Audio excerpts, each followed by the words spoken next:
Greetings.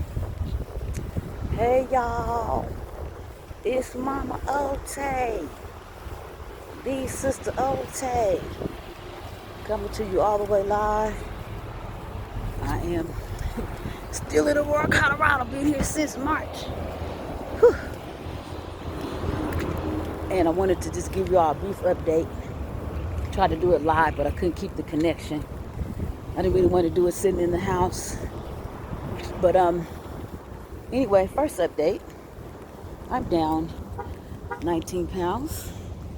Released. Can't be, this is like the absolutely wrong outfit to try to show that off. But anyway, that is just as a result of me changing my eating habits. When Colorado went on the shelter at home order, I actually only shopped once a week, and I chose things that I just made better choices of what I put actually in my house. Lots of frozen fruits and veggies. The police over there. And I stopped eating fast food so consistently. I've actually picked that up a tiny bit, but I stopped like completely for like 30 days. And I haven't really been, I pretty much walk every day, either intentionally as I'm doing today. So that's every day, maybe about 5 or 6 days a week. Or I put in well over 7,000 steps just working in the garden. Some of those steps, I wear my steel-toed boots, and my hips and my thighs can tell the day that I wear my steel-toed boots. So I'm going to encourage you, those of you that may have been packing it on during this, I call it the situation. Don't get disturbed. It's still time to get out and take a walk, to change what you're choosing to eat and drink while you're in the house. But I'm grateful as I was actually about to do a commercial. I was actually doing the Noom program, N-O-O-M. I was doing the Noom program. So I had to really spend quite a few weeks changing my mind about eating and food and things like that. So thank God for his divine timing. Now down 19 plus pounds is really not that big of a deal when you need to lose 60. But if I was up 19, I'd be feeling some kind of way, so I'm going to celebrate. I'm going to celebrate my down by 19. I want to thank everyone. Second thing that's personal is I want to thank everyone that participated and supported us during the Stick and Move ministry. I feel like we did that March and April and had a couple of days in May. Particularly LaShawn Marshall. She showed up on days when I didn't show up and brought quite a few resources. The Stick and Move ministries, when we were taking oranges, lemons, limes, tuna, water, and soap to Del Mar Park to share with our unhoused neighbors. And LaShawn was bringing even more than that. They had food, she brought clothes. There's quite a few things. I want to thank the people that donated. I know there was Alma, there was Corby, there was Annette, Reverend Dr. Seals Brown, that's Annette, and there was Reverend Collins. I think she was one of the first ones to donate. So I appreciate you all. We wouldn't have been able to do it without you. We wouldn't have been able to do it without you. But that last time we were out there, the vibe was so weird. We just, LaShawn and I both agreed. We just felt that the Holy Spirit was calling us out of that park. She gave me another location, but I never could seem to get that locked in. So I just wanted to thank those for that ministry. I did see another park in Aurora with, they like have tents and things. So I'm gonna go over there and see what's happening over there, see what they might need that I would be able to provide. And I'll keep y'all posted on that. Of course, I'm always gonna say something about the garden. But before I talk about the garden, let me share about the Noon Bible study that starts next week on Wednesday, September the 2nd, and that's noon Mountain Standard Time, which is 11 o'clock Pacific Standard Time. It will be a conference call, and I do have a study aid for those that would want it. If you've never been to one of my Bible studies, I used to teach Bible study at Miracle Mountain AME Zion Church for a couple of months, and our method, I don't have all the study books and things, because we used to have a 3 different transliteration Bible. We had a hard copy concordance. We had a Bible atlas. I have a theological encyclopedia from one of my courses. I think we had a regular American Standard Dictionary. We used all of those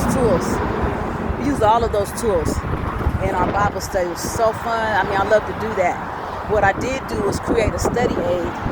So though we may not have our books, we are going to continue with this particular method that I use. I call it a word search. Probably has a real name. I learned it in my inductive Bible study course. And what we'll do is in September, we're starting with I think it's called Living the Gospel Life, something like that, the Gospel Lifestyle. I have to look at my notes again, but I know it's in Galatians chapter 5 and through and past the so-called fruit of the Spirit. And what we'll do is we have different sections. It's sectioned off, which the study aid supports that. And then we'll look at the words in each of those sections. And the words that I choose to look at when we do our word search is we'll look at nouns. So we want to see who, what, and where. Right? The author was talking to who, what, where.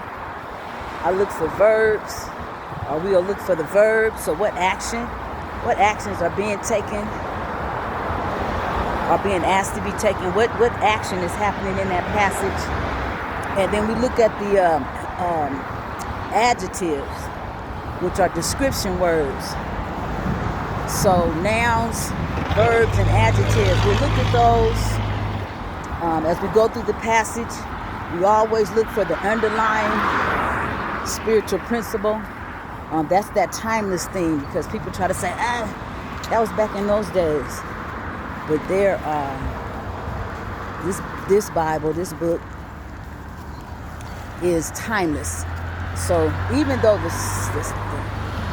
the letters, most of the things in there are letters and poems and some historical information that are specific to that time period. And like in particular, the book of Galatians was written to a particular audience for a particular reason in a particular time, and we'll talk about that.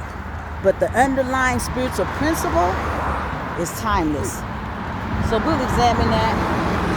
I have a couple of students. I guess I don't really have the students. I said there are a couple of disciples that are ready to start, practicing a little bit.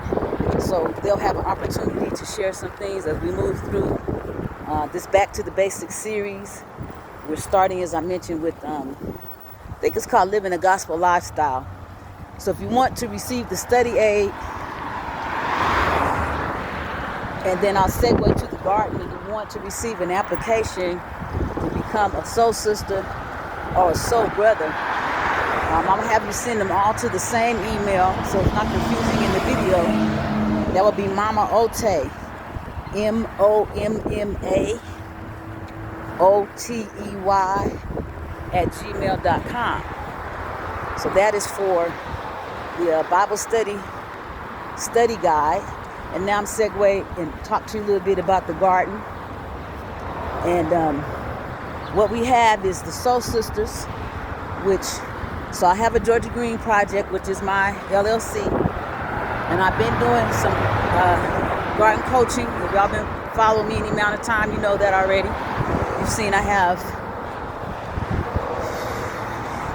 I might have about 10 or 11 on numbers, but I have maybe about 9. I feel like about 9 growth sites that are active.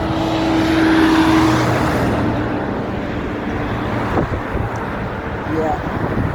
So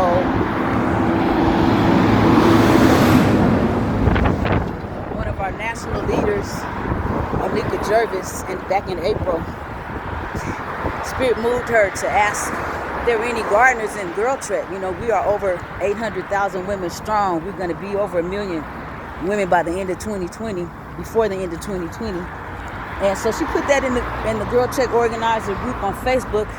My daughter saw it and tagged me. I responded, and I became one of the founders of what is that what you call it? I think you call it the founder. I don't know. I forgot what she called it, but of the Girl Trek Gardeners. And I know we had our first meeting on April 16th, 2020. April 16th is my dad's birthday. That's how I remember that. And Onika, you know, she does the technical pieces. She sets up the Zoom meetings. She set up the Facebook group in April.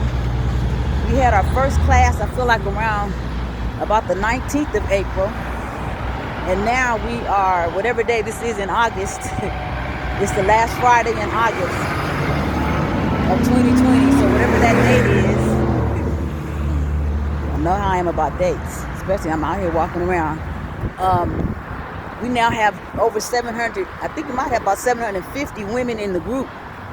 So what happened when we started, after we did a 6-week series where the different leaders and mentors taught classes, workshops via Zoom, garden tours, things like that. There's a video in the Girl Trek Gardener group that shows the highlights of what we did. We did that for 6 weeks. And at the end of the 6 weeks, well, right before we finished, Monica again came up with the idea, I think it was her, of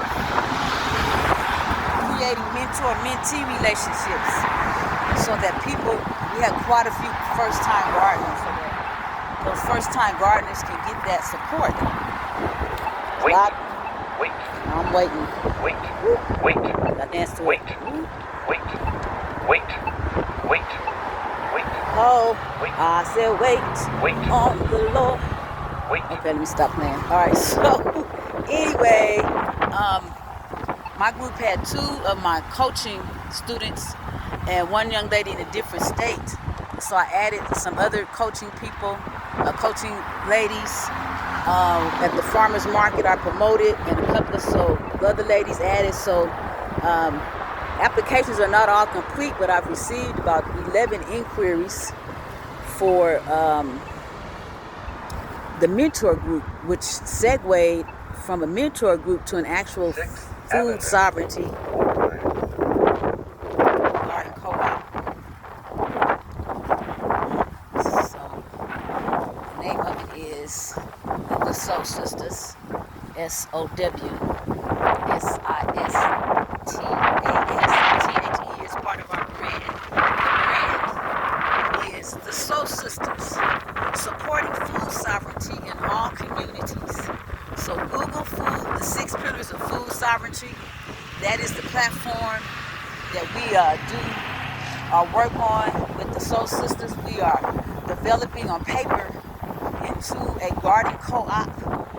So if you want to, Google what that means. Basically, we design it how we want, but it kind of means that we are co-owners of the effort. So we share a growth space at 6th Avenue Elementary School. We have 4. So you have 7 beds. Well, I really should say 5 beds, 2. I'm going to just count all 7. I'm going to count your 2 beds, Jolene, as part of the Sow Sisters beds. What we do for those that are part of the co-op, we pay a certain fee. And with those monies, we use that to buy our needs, tools we may need. We haven't finalized our budget yet. And then we share in all of those resources. There's more than one level to participate. You can be a gardener, which means that you'll share in the crops. And you get some unique Sow Sister swag. Because we're going to be selling Sow Sister swag. But there's some Sow Sister things that you have to actually be a member of the co-op to get that particular thing. But I'm sure there's plenty of women that want to be Sow Sisters out there, want to represent. Let's see what else I'm going to tell you about that. Oh, so then those that are what I call lead gardeners this year, the ones that pay a higher price monetarily to participate, we have a higher responsibility, a greater responsibility to tend the crops. We also are responsible for making sure we get the crops in display. in the marketplace. Rebels in the Garden. Or no, Rebel, I think it's Rebel Marketplace. And Rebels in the Garden, Brother James, military officer, has a little grow farm. And that's happening in Aurora. So, because we'll be doing that extra work, we're going to split any profits that are made at the end of the season. I know there was a pool over there. We'll have an option. Oh, they're cleaning this out. Ooh. Just when you're gonna have money. Only dollars. They're cleaning the yard. Okay, let me stay on task. So anyway, we'll share with any profits. So that means, of course, profits means money after expenses. So how will we get our money? We will ask for donations, in-kind donations. You don't have to give us money, but if you have extra pavers hanging around, extra mulch, any kind of little garden supplies, because we have the space at 6th Avenue, and then we are in alliance with also Fields of Purpose, and Fields of Purpose is well over 4,000 feet. It's a whole entire house lot, plus another backyard to another house that belongs to this properties belong to Agape Missionary Church, that's about 13th or 14th and Chester. It's just north of Colfax on Chester, and that is a whole entire design and build project. So that's going to require everything, every single thing: fencing, pavers, amendments, plants, seeds, just everything, tools. We have some of that. And Brother Ascari, he's the lead gardener over there. I'm a coach, coaching us through this process right now. Good morning. I need to get that cardboard, y'all. But that needs a lot of physical labor. So we have work days that we'll be posting on social media, so y'all can come out and help us get this thing going. Everyone that helps, will be able to participate in the crops. We kind of late this season out there at Fields of Purpose. We're on 17 minutes in at Fields of Purpose. There is, let me think. I saw beans. We have beans, curly mustards, bell peppers, tomatoes. I took some beets over there. Forgot what else is over there. It's not that many different kinds of things. Not this season, but what I did over there was just pretty much shore up the crops that they had going. We cleared out some weeds, and we're starting a lasagna process. He used grow rolls, which is a traditional grow method, but what we're doing is we're creating a lasagna in between the rolls, which just means that we're laying down pulled weeds, branches, cardboard, and then we're covering it, or he's covering it with the wood mulch. So the main primary project, well, it's really more than one thing happening at Fields of Purpose. He's got a little compost going, standing compost he's using over there. I don't know who else is doing anything physical other than Brother Ascari. His wife just had a baby like a month ago, so do not expect her to be out there digging and pulling and carrying on. And me, so I'm 100 years old. I'm strong for a 100-year-old woman though. Strong. So anyway, been talking to y'all for 19 minutes now. Just wanted to give you those updates, celebrate my weight release, to encourage someone. Don't be discouraged. This situation, as the one bishop says, it's not a death sentence. To tell you that, I want to thank the people about the Stick and Move ministry, and let you know I am looking at another park in Aurora. They have like tents and stuff over there. I drive past it when I come home from Fields of Purpose. That dog off that fence, y'all. I'm gonna see a sister girl running. That fence doesn't have a lock on it. barking. That's how you know he's going to try to do something. So anyway, that's what's going on here with the Sister Otay of the Georgia Green Project and the Soul Sisters in alliance with Fields of Purpose. We look forward to y'all coming to meet us. Come meet the Fields of Purpose. Come meet Brother James, the director of the marketplace, and come and meet the Soul Sisters, see what we're doing. Come and buy some of our food that we'll have for sale. All of our food will be by donation. So we'll have it out there and you'll give what you can. So like I said, we have quite a few expenses we need to pay for to get the garden up and running at two different growth sites actually this year. What else? Oh, I told you about the Bible study.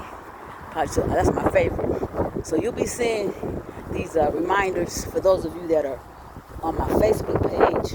I might make a little flyer for the Instagram as well. I'm going to be checking in. I feel like I keep saying it and keep not doing it. I am back in school. So I'm on a master's in divinity. I'm on a master's in divinity path. Whether or not I am affiliated with the church or a denomination, and that is for at least 2 local lurkers that I know are on my page that report my activities. I am staying on this path of my MDiv or Master's in Divinity, which is just connected to my commitment to be able to rightly divide the word of truth, regardless to what religious organization I may be affiliated with. So I need to let that take up more of my time. So that's what's going on here in beautiful, more than a mile high Aurora, Colorado. The Sister Otay, Mama Otay of the Georgia Green Project, and the Soul Sisters, and the Soul Sisters of Aurora, Colorado. Y'all have an excellent day. I'm out here taking my walk because I'm not going to be in the garden today. I'm going to see one of my coaching students, but I don't plan on doing any digging work. Just going to talk about some plans that she has and get an update on her yard. All right, so peace and love. Let me give you the email one more time. This email, actually you can use this email if you want to submit a prayer request, if you want to receive the Bible study guide, because I do have a little worksheet that will help take you through the word search activities. And also if you want to apply to be a Soul Sister, we do have a separate email, but I don't want to make that confusing for the video. And that email again is mommotey@gmail.com. Just under 25 minutes. Peace and love.